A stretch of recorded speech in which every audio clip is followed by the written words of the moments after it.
Okay, good morning. BMW 2 Series 2008. Lady's got a car that it won't regen. But it hasn't said it's not going to regen, but we know where it's going. Engine management light on the dashboard, and I only have one fault code, and it's a particulate sensor, which is this one. Mind you, it's better on the Autel, because the Autel says it's a permanent fault, and then when I disconnected it, it became a what was it? It didn't know if it was a problem or not. So at least I found the right sensor. But when I disconnected it, this is what I got. And the main reason I've done that is so I can actually find the right flaming sensor, because there's loads on this baby. So what we're going to do is I'm going to show you where the sensor is and just swap it out if you get one. Okay, the position of this actual sensor is this one here, which goes all the way down there into there, and it's this one here. Now this one here, which goes to there, now that's the knock sensor. We're not changing that because it's okay. The only reason I knew this was the problem is I disconnected this sensor, and that's what led me to which sensor it was. There's so many sensors on this blooming car now. I had to find a way of finding which one it was, and this was the one that actually led me to it. So I disconnected the first time, so I didn't do the lottery. I didn't win it either, but anyway. So what I'm going to do is I'm going to swap this sensor out, and all you have to do, as you can see, there is a 10mm bolt nut there, and I don't know if I said, but to actually take this out, you just pull that back, click it up, put it out, and then we change all this, and it gives me time to actually put some new zip ties around and sort the problem out. Right, we'll do the test drive later, and I'll go through a few things and how I got to it. Okay, talk to you soon. Bye. Okay, everything's all put back, nice, neat, tidy, all nice and thing. No bends all out, it's all nicely bent back. All I've done was just bend the tabs back, pulled there. I took this out as well, got it out of the way, give you some space. It's all nice. I mean, you wouldn't even know if I've been in here, would you, eh? Anyway, this is what we took out, which is this. And if anyone's interested, there's the part number. Okie dokie. Okay, all fitted.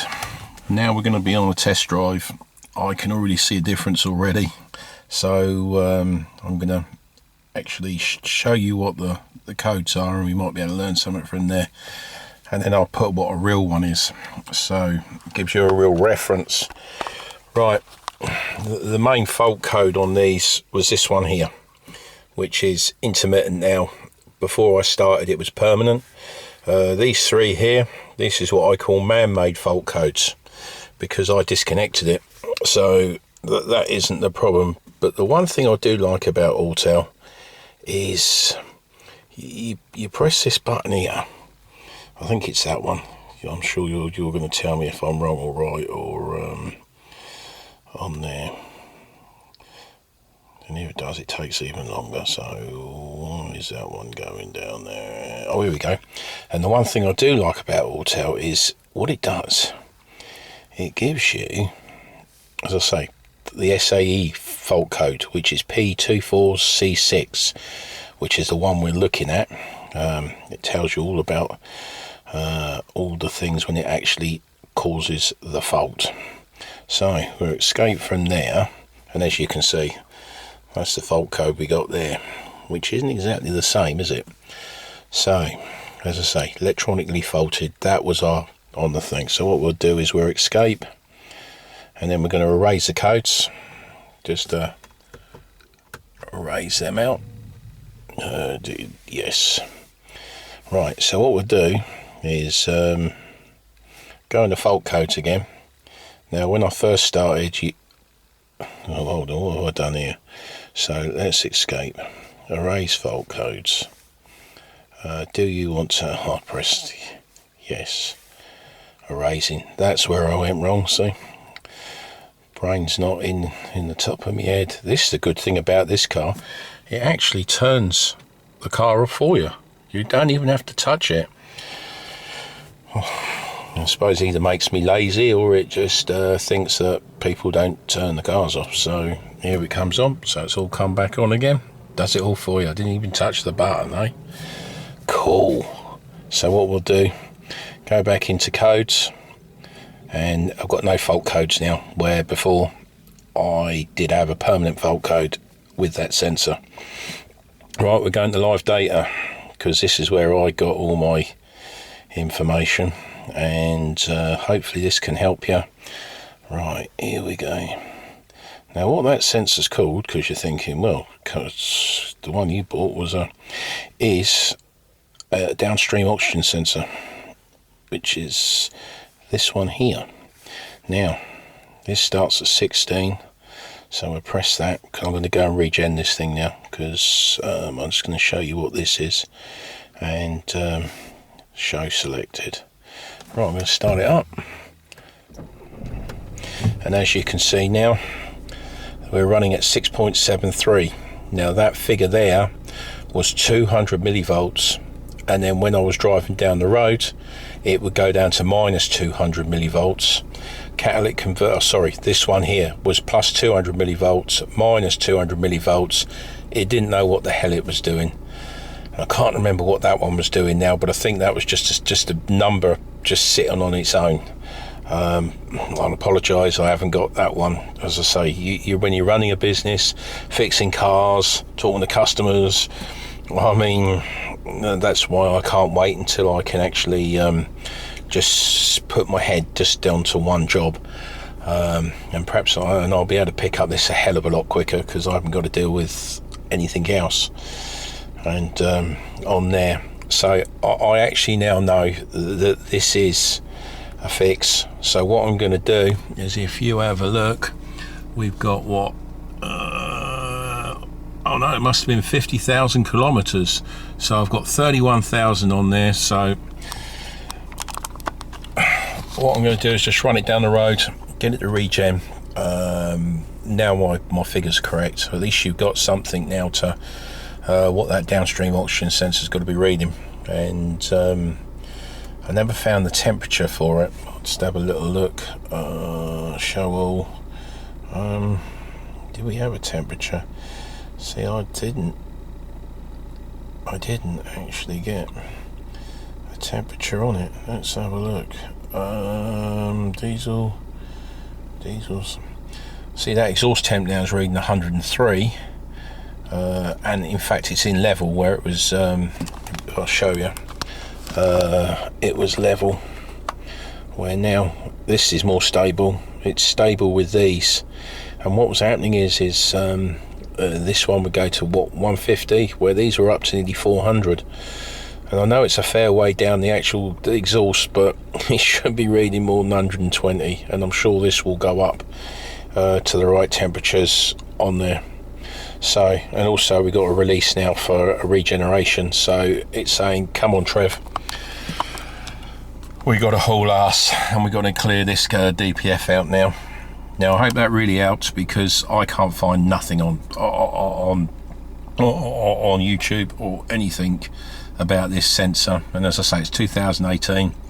I'm sure it's on other cars, it must be, and as I say, it's only got 31,000 miles. So as I say, I'm just trying to help out, and you might come across this problem. At least now you've got a couple of figures to actually look at now and think, oh, hold on, that don't look right, and then you can move on.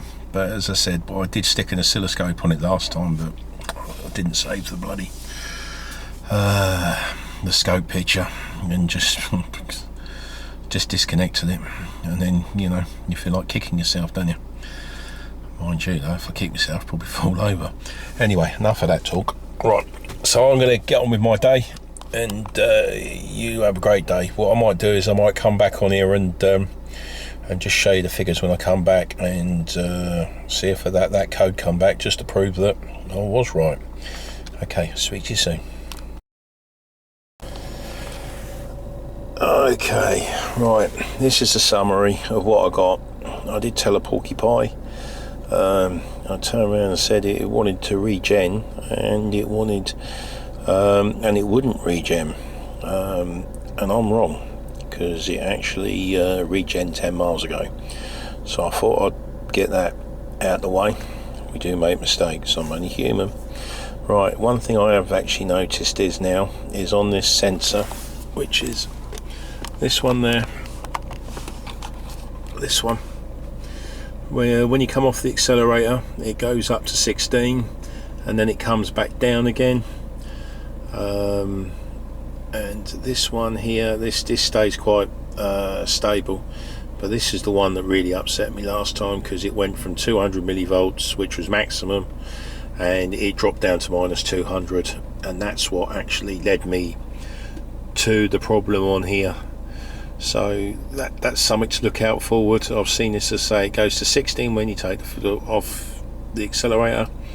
It can go down to as far as, I don't know, probably 180, but it's been stable on the test drive. I mean, this was where hold on, all the temps on there, so show all, and I'll just show you. Where did I see it? And it actually tells you,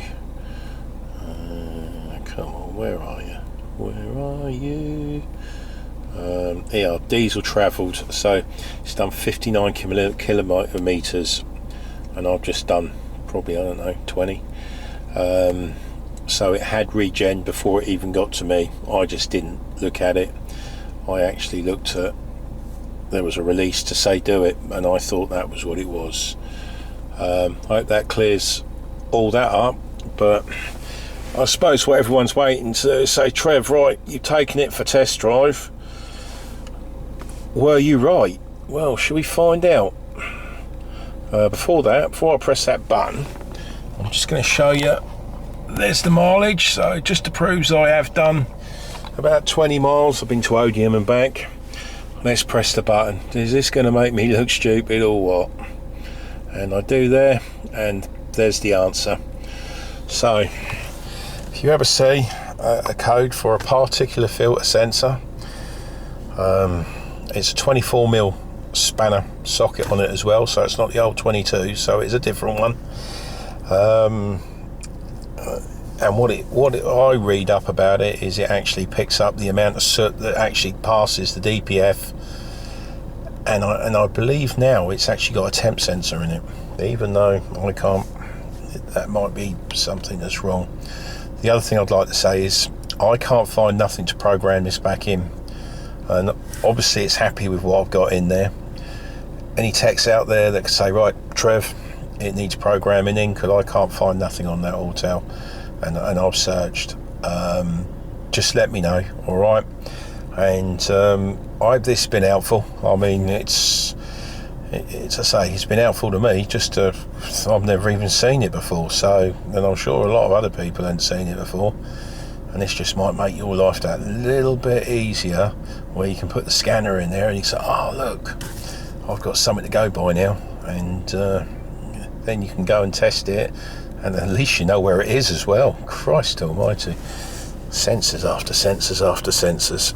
So as I've always said before, I appreciate everyone watching. As I say, I don't ask you to subscribe or press the bell or anything like that, because at the end of the day I want you to make your choice if you want to join or not, and then we'll be okay. Because at the end of the day, to be honest, I'm doing it for me, really. You might not believe so, but I am. So, as I said, I appreciate everyone that watches, and thanks, and thanks for keeping the civil comments, and thanks for the nice comments, and I haven't had a bad one. So let's keep it that way. As I said, I don't ask you to watch, so and if you got any questions, ask. That's all I can say. Anyway, the sun's coming out and it's looking a bit of a beautiful day. I'm back into my normal trousers, no shorts. It was only 2 days and that was when it was in the 40s. I mean, it's not there. But anyway, everyone have a great week, and thanks for watching. Cheers. Bye.